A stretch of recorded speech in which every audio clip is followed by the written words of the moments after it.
সমাজের মধ্যে তাকালে দেখা যায়,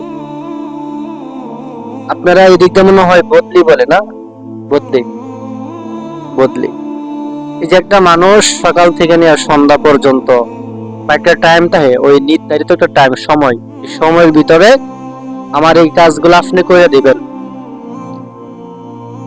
তো যখন কাজগুলো শেষ হয়ে যায়, আপনার একটা নির্ধারিত একটা সময় আছে যে আমার 20 মিনিট হোক বা 1 ঘন্টা 2 ঘন্টা 3 ঘন্টা বা সারাদিন আমার কাজগুলো করে দিবেন, আমি এই পরিমাণ টাকা আপনাকে দিয়ে দেব।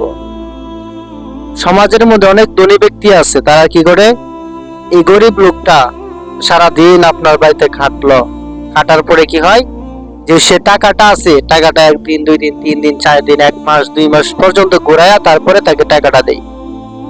নিয়ম হচ্ছে যে মানুষটা আপনার বাড়িতে কাজ করেছে, কাজ করার পর তার শরীরের ঘাম শুকানোর আগেই তার টাকাটা পরিশোধ করা।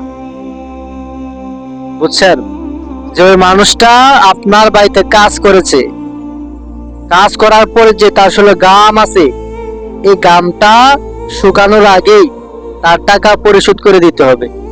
আর আজকে মানুষেরা দিন কি দিন রাতকে রাত পরিশ্রম করেতেছে, আবার যে টাকা চায়, বলে আরে তোর টাকা কি দিমু না, কালকে নিয়ে যাইস। আবার কালকে যাই, এখন তো আমার কাছে টাকা নাই, পরের দিন আইস, আয়া টাকাগুলো নিয়ে যাবি। তো দেখেন, এটা কিন্তু নিয়ম না। নিয়ম হচ্ছে কাজ শেষ সাথে সাথে টাকাটা দিয়ে দেন।